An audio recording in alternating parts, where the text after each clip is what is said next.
Muchas personas desconfían de las películas, las novelas, los cómics, los videojuegos o cualquier otro contenido de ficción que incluya algún tipo de violencia. Y lo hacen por si esta violencia recreada, de mentira, pudiera hacerse realidad de alguna manera. La intuición nos dice que si vemos mucha violencia en los medios de comunicación, al final quedaremos insensibilizados ante la violencia, o peor aún, acabaremos imitándola en el mundo real. Sin embargo, estas ideas parten de dos premisas falsas. ¿Queréis saber cuáles son? Tómate asiento y tómate un café conmigo.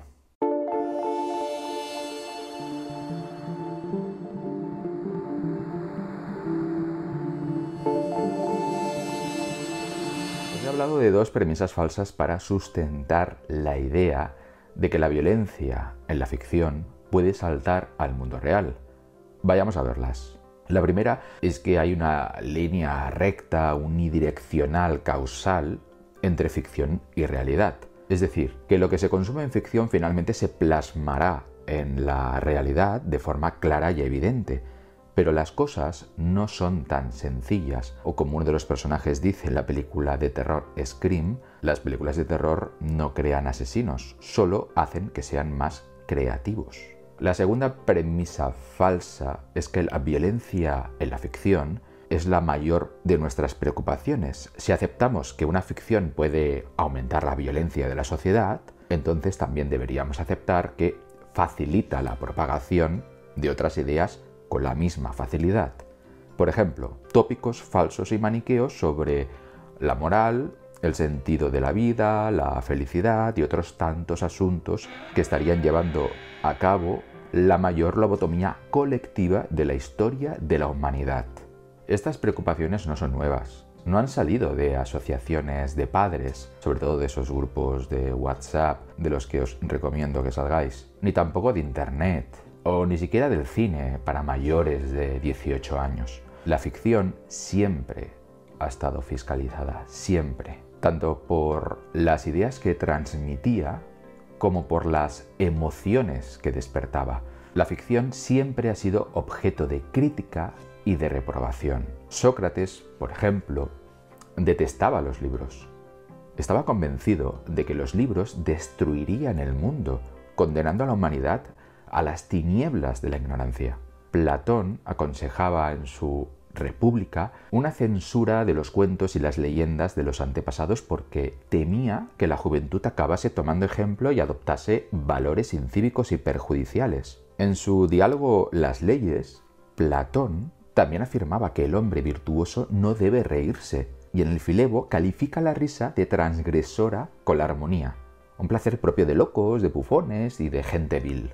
Ideas que, por cierto, más tarde recogió Humberto Eco en El nombre de la rosa.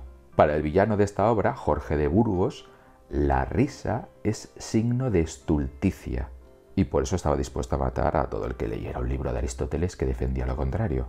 Tenéis que ver, por cierto, la película ahora que nos ha dejado Sean Connery, y su papel de Fray Guillermo de Baskerville es sin duda icónico para este espacio, para este canal de YouTube, porque por su apellido ya habréis deducido que el personaje también comparte cierta filosofía con Baker Café. Sigamos con más personas y libros que quisieron fiscalizar la ficción. Por ejemplo, en 1857, el libro La medicina de las pasiones o Las pasiones consideradas con respecto a las enfermedades, las leyes y la religión, de Jean-Baptiste Félix Descouret, alertaba de la sobreexcitación del sistema nervioso que debe atribuirse a las emociones violentas que las mujeres y los niños van a buscar a los teatros, al más puro estilo Asustaviejas, que más tarde se repetiría con la radio, el cine, la televisión, los ordenadores, los videojuegos e Internet, por supuesto. Sin embargo, ha pasado justo lo contrario. Cada vez que ha nacido un nuevo formato de ficción al que se le ha acusado de aumentar los desórdenes sociales, en realidad lo que ha pasado es que esos desórdenes sociales han disminuido. Literatura.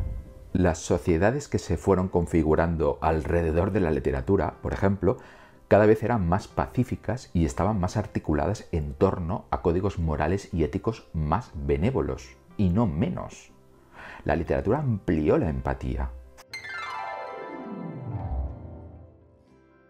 Cine.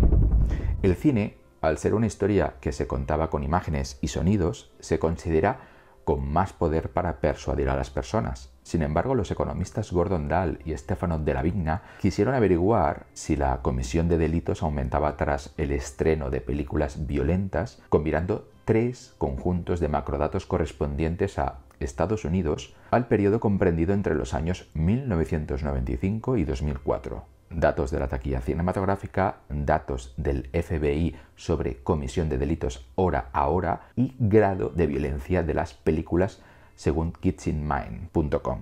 ¿Qué pasaba los fines de semana en los que se estrenaba una película violenta de gran popularidad como Aníbal o El amanecer de los muertos? Pues que sencillamente la tasa de asesinatos, violaciones y agresiones disminuía.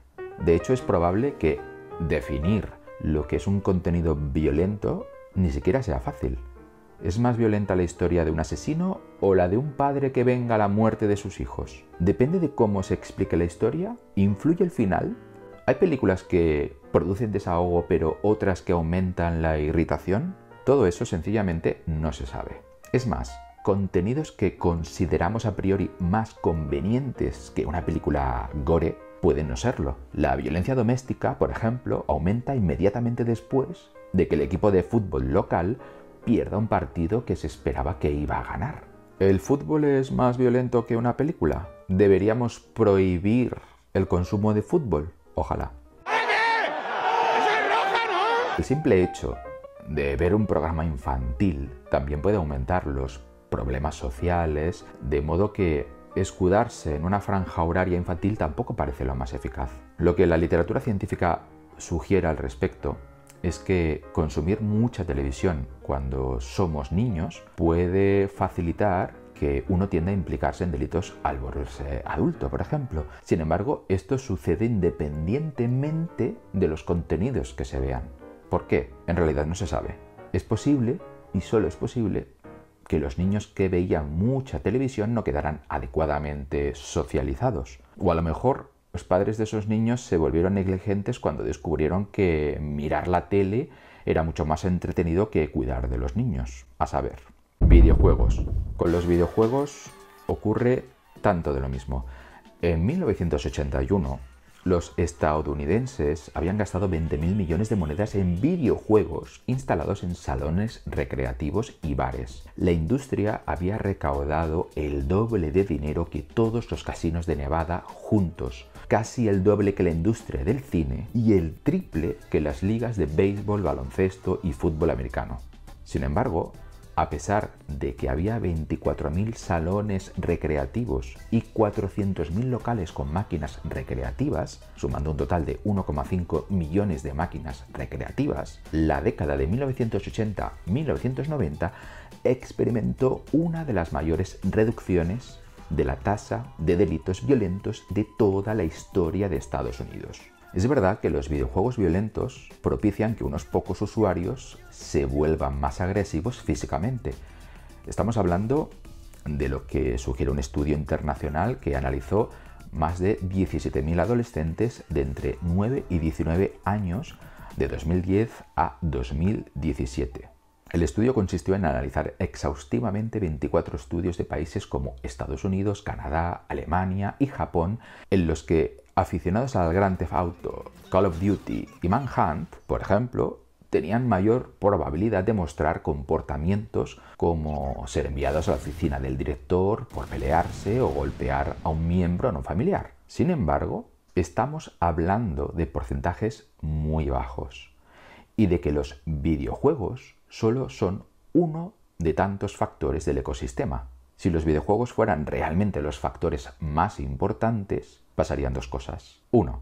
El número de delitos en Estados Unidos aumentaría en vez de reducirse. Y más importante aún, los países donde hay más aficionados a los videojuegos también serían los países donde hay más comportamientos violentos. Y no es así, como podemos ver en la siguiente tabla.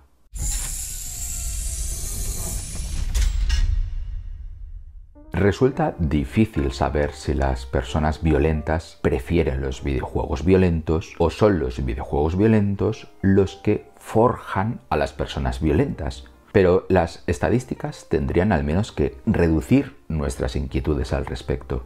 Conclusión. Sí, en términos generales, hay algunos estudios que establecen una ligera correlación entre violencia en los medios y conducta violenta, pero la gran mayoría no la encuentra.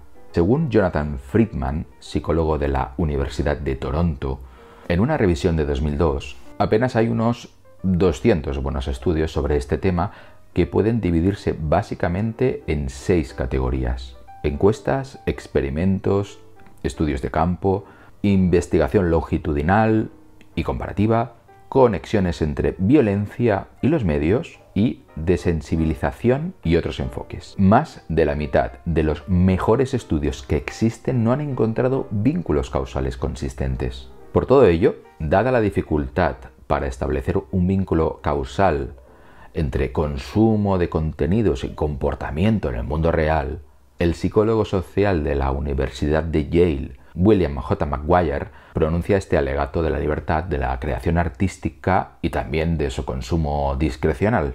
Se podría objetar que cada acto violento considerado aisladamente es lamentable de por sí. Por tanto, sería preciso desterrar la violencia de la televisión en cuanto se demostrase que había sido causa directa de una agresión contra una persona, aunque fuese una sola vez. Pero una interpretación tan simplista del criterio de daño no toma en consideración las posibles consecuencias dañinas de la implantación de la censura.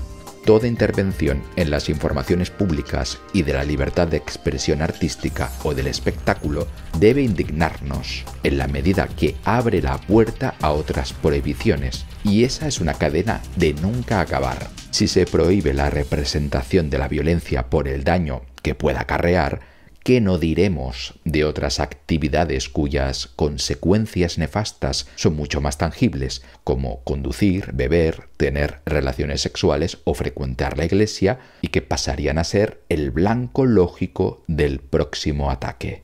Lo dicho, de momento creo que tenemos carta de naturaleza para seguir viendo películas violentas, jugando videojuegos violentos y demás, porque sí, quizás hay algunos riesgos, pero ¿acaso vivir no es un riesgo?